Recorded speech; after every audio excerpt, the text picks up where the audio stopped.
We know what our final shot of the show is. We know the tragic dimension of what happens to at least our central character. Knowing where you're finishing is just the most liberating. That means that you can just swing away inside. May the Force be with you, Captain.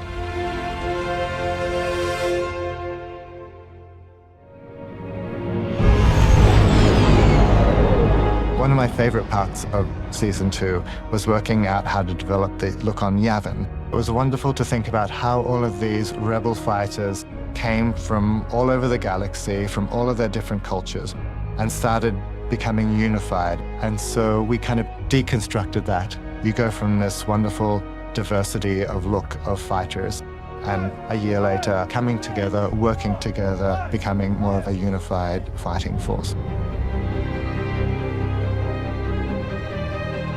We are currently in stage 1 at Long Cross, which has housed for many weeks now our Yavin hangar. The scale of it's one of the biggest sets I've ever been on. You have to stand there with your mouth open, agape. It feels like I am that 7-year-old kid who stood up from my velvet-covered cinema seat, walked down the aisle and climbed into the screen. It's a personal trip. The ship's to be fitted with hypercoms tomorrow. If we fit a hypercoms tomorrow... We won't be long. We won't take long. I have to say. We won't take long. What I realized, you can walk into this set and it felt like a museum very quickly. And it needed to not have that sterility, so we're not sort of walking into a piece of concept art. So we tried to make our sets as interactive as possible, not just for our key cast, but also for our background. People can actually be mending or fixing or working on or transporting. We had to build X-Wings. Everyone else was very excited about it, particularly the X-Wings anyway. It was bigger than I remembered. I loved walking in there and seeing this huge cement space place. It felt really lovely to step back into that, because that's an iconic space for her. What is this? We think you might be able to help us. We actively avoided the round table and saved that for Rogue One, but we did recreate the sort of meeting room that has the hologram of Saw Gerrera in the middle. We know you're on Jeddah, Saw. We know you're picking up Imperial transports. It was really cool where Cassian and Biggs live. It's quite nice to understand that even though they were there when things were getting built, they had an opportunity to be a family. It's supposed to be like almost like an antidote to Coruscant as well. Like they'd been in that safe house apartment, that sort of hermetic cube with a concrete jungle outside. But they're still at war as well. They're still refugees, essentially, camping. So it was a really hard one to find a balance. So the idea that they found a shell and they repurposed the shell by sort of a dome shape, then try and take some essence of Canary from his youth into the bedroom structure, the sort of teepee. Elements from Mina Rao, like the hammock, and from when he was in Aldani and stuff like that. So there's some logic to how Cassian helped build the elements and bring them together. Sort of has a glow and a warmth to it, a homeliness when Bix is there, certainly, that goes away when Bix leaves in a way. You don't have any tens left, do you? It would be sad if the two of you were conspiring again. Hey! We come back a year later, it's like a frat house. It's kind of a mess, and they're playing cards, and they're drinking too much, and Melshi lives there, and K2 lives there. People have had to be very patient, and Alan's had to be very patient. But I knew from Rogue how powerful K2 is, but also how hard it is to tell stories when he's involved. It's a very difficult piece of gear to carry around. There's a base-wide restriction on unauthorized radio transmission. I can pull up the exact language if you're curious. K2, he's kind of a clown in a lot of ways. He's like a child. No one is curious. I always saw him as an honest child who is new to the world and just says things he feels. But disobeying orders is so refreshing. He doesn't mean anything bad by it. That's what he thinks. When I was asked to come back, I was like, yeah, I'd love to fly another spaceship or two. I didn't crash on one of them, which is rare for me. Working with Alan, again, was fabulous, and seeing him in his stilts and his crazy suit, it was a lot of fun. You're welcome. The Luthen episode was a real special thing for all of us, and it was special to build it. And Stellan and I had conversations in the very, very beginning, and I promised him that we would do this. Tony had a vague idea about flashbacks, and it was something about I had a family that was killed or something, like a normal revenge story. Then he came up with that actually it's the girl's revenge. I know what I want. That he would not have become that revolutionary without Clea. She's the one that is fierce. It is not a father-daughter relationship. Because for it to become that, it would mean that Clea forgives him for having done that to her family. There are parts of Clea that really hate this man. That day is not going anywhere. It will always be between them. But love does grow around it. It's a very conflicting place for Clea to exist in. I've given up all chance at inner peace. I made my mind a sunless space. And also at the same time, Dedra is getting closer and closer. I share my dreams with ghosts.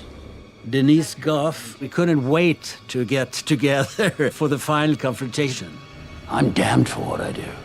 Unfortunately, it ended bad for me.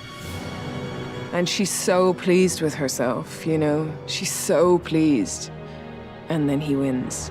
What is my sacrifice? There's nothing else but the revolution for him. Everything he says to Young at that elevator is true. I burned my life to make a sunrise that I know I'll never see. The emotions there was, okay, this is it. I'll never see Clea again, but it has to be done. You are not gonna win. So what do I sacrifice? Everything!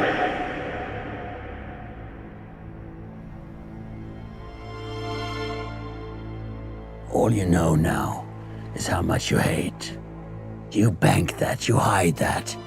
You keep it alive until you know what to do with it.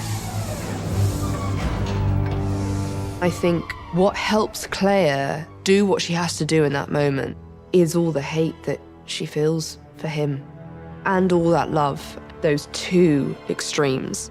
It's so confusing, so conflicting, and she doesn't want to leave him there, but she has to tell herself she's got to run because she's got to get that message back to Yavin. She can't get caught. And that's what blows my mind about the fact that Clea is the person that gets the information about the Death Star to Yavin. And this is Luthen's as far as you know. They're just playing cards and getting drunk in a day that apparently is not going to bring anything. And suddenly, yeah, the most important mission happens. It's all been part of one big lie. It's all about this weapon. And bringing her and having that piece of information is crucial for history to be what it is. You need to tell these people in Yavin what they're up against. Death Star. What a prescient turn of phrase. I don't know if Dedra knows what role she's playing in the Death Star project. It's only towards the end that she puts it together when she's being interrogated by Krennic. Who else knows? About what? When the doors opened and he walked and his cloak kind of splayed behind him, I had a shiver. Even I was like, oh my God. I think that once you have that cape on and you are in the world of, Star Wars, it tells you a lot about what to do.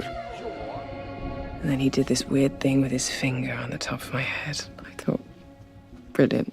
I think what's unexpected about Deidre's character from Krennic's point of view is just how, in your face she kind of is. I mean, she is a kind of a minor, sort of lower echelon. And Krennic's pretty close to the top. Yes, I'm a scavenger, but I've had to be. What makes this woman so fascinating? It's like, what do you do when a minion thinks they are in charge of everything and that they know better than the Emperor? That's kind of dangerous, no? We'll do our best to carry on without you.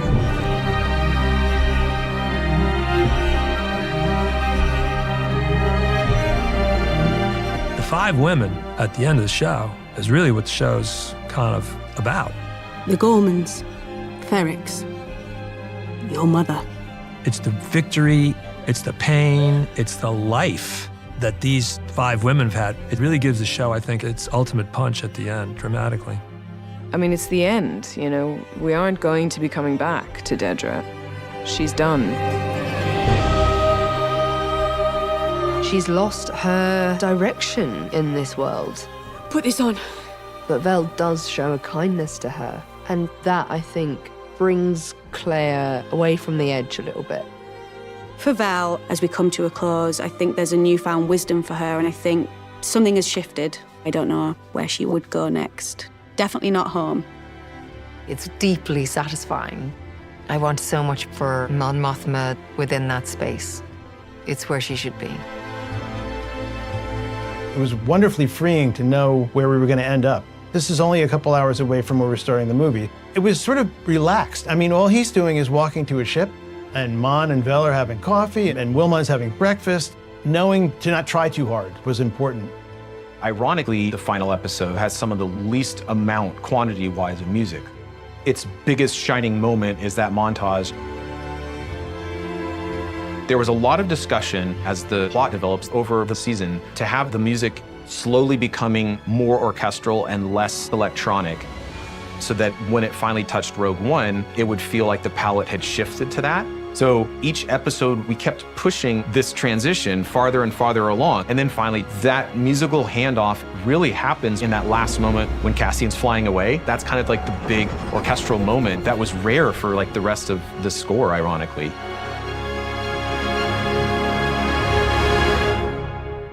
And here we are at the end of an extraordinary journey. It is time for goodbye. It really is always happy and sad to know you come to an end. You know, this Andor family that we built, a whole team that made it incredibly joyful to get up every morning. Every single person is working at the top of their game. Deeply creative, brilliant people, all in one boat, rowing together. I loved making it. It's interesting, it's complex. The action, the music, the tension, the story, the plot. The look, the costume, the hair and makeup do miracles. And then, of course, who doesn't want to have a spaceship of his own? I will never forget skulking around a galaxy far, far away with Stellan Skarsgård. Bye-bye. K2, I'm biased. I love seeing him in action. I'm so grateful to be part of the family, and I will miss it, and I'll miss the people. It's the people I'll miss very, very much. That's the end, guys. I don't feel done. And the thing about Star Wars is it's never done. It goes into the Star Wars canon. Like, it's going to be there forever. Thank you, thank you, thank you, every single one of you. Andor is unlike anything that I ever worked on. And the fact that that's being appreciated by this passionate fan base, in the end, that's the most exciting thing. The fact that people are really getting it, what you do, is the most confirming thing.